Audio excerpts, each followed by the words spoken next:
Hello and welcome to Eden Live, where I am reading all of Eden by live on Facebook and on YouTube, with the recorded clips and finding my way onto Instagram, IGT.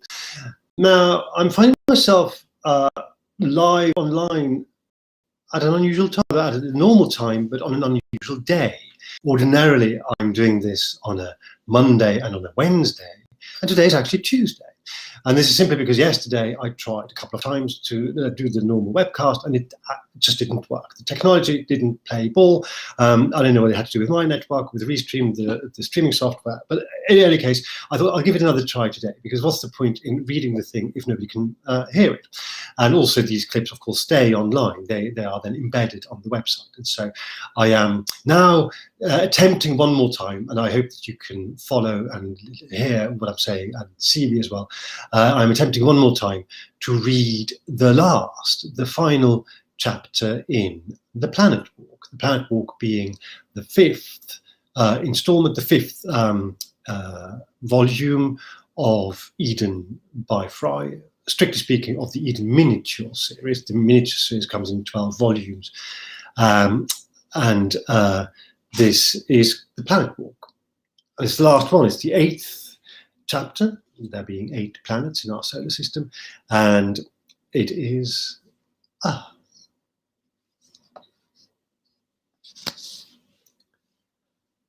And so back, down, to Earth,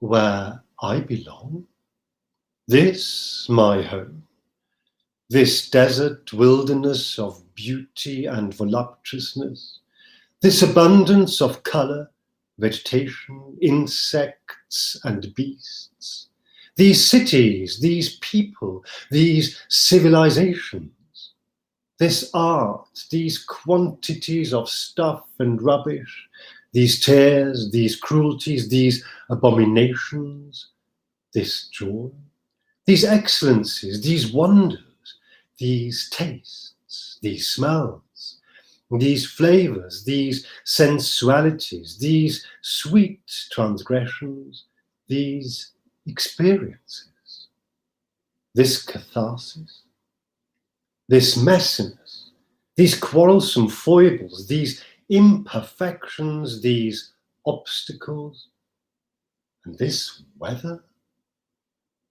this air that I breathe, this need to do so, these urges, this hunger, this thirst for immersion, this drowning, these rocks on the road, these symbols, these signs, these abstractions, these metaphors, this poetry, this song and this dance we make.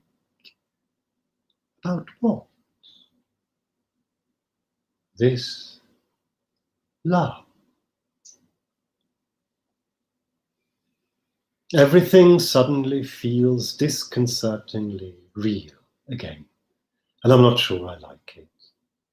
I'm sure I don't dislike it, not as such, but I find these certainties confusing, these obligations to respond, these figures of speech, these formulations, these competitions for superlatives, these hyperboles, these headlines, these star ratings, these ceremonies, these awards, these absurdities, these traumas of rejection or attraction, of interpretation of behavior, of looks and of glances, these whispered words, these games I refuse to play, these rules, these obediences, these categories, these schedules, these expectations, these parochial worldlinesses,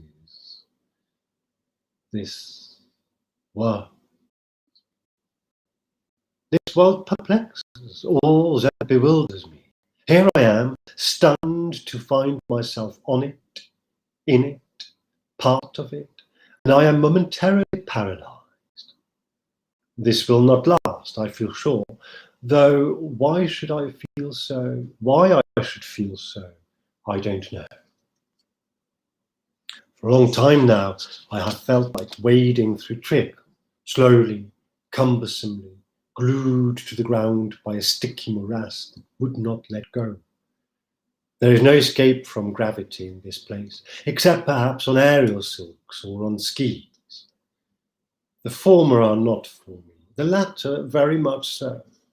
I think me on the mountain gliding down, the glorious white, with the Alps in the distance and the molecules in my lungs, and I know what it is to be free. That I know, that I can relate to. Everything else does not quite make sense, which is strange. I've been learning and trying to understand, but it still is mostly as alien to me as the planets from which I've returned.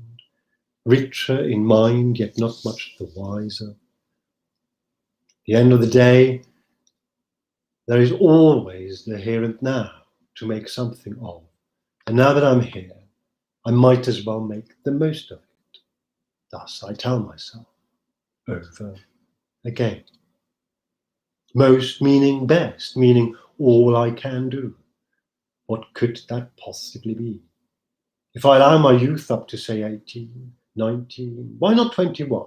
If I allow that to be my formative phase, it doesn't yet count as my adult experience, then I'm now halfway at least through what my adult existence can reasonably be expected to be. I can still look forward, but as much can I, must I, look back? That frightens the hell out of me. And I'm here on Earth, effectively halfway through, way over if you're counting from birth, feeling pretty much as I felt right at the beginning, and not having made any impacts at all. Not having really moved from the spot, not having done more than tried, but without ever really succeeding to take flight. But that mean it's too late? Can it ever be simply too late? But for what? For some sort of attainment? Of what? Of acclaim, recognition, notoriety, fame? Or even just love? Can love be attained? Be not afraid of moving slowly, be only afraid of standing still. I want to know what the soul is, at a quantum level, the science, the understandable, perceptible, conceptualizable part of existence that is not material, not intelligent, not rational, not emotional, intangible, insubstantial, but essential and real. A quantum philosophy. I want to know what that is. That part of me that I can't see when I look in the mirror, and I can't choose one of my names to put an identity to, that I can't express in words, and if I write another 1,000,000 or 10, that I sense is forming and taking shape, without shape, of course. That is there, and that others recognize in an instant, of course never will. That is what interests me, makes me curious to go further, encourages me yet to doubt. And so I take my cue once again and affirm, I'm here now. I might as well make the most of it. Whatever that turns out to be, probably doesn't matter at all. But for my soul, if nothing else, it's better to sense me alive than just there. More joyful than to reject, to embrace. More gracious to receive what is given with thanks. And wiser to do what I can, but leave for someone else or another time what I can't. More courageous to take the challenge than to say no. More human, altogether, after all, to say yes.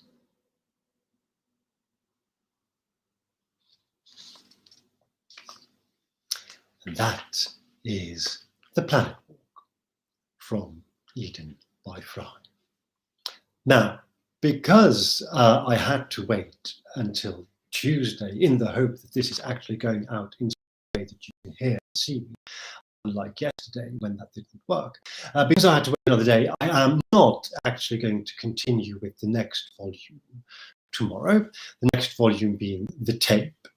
And the tape takes us onto a completely different kind of journey, onto a literal journey, onto a journey that I actually went to as a 21-year-old on a train through Europe.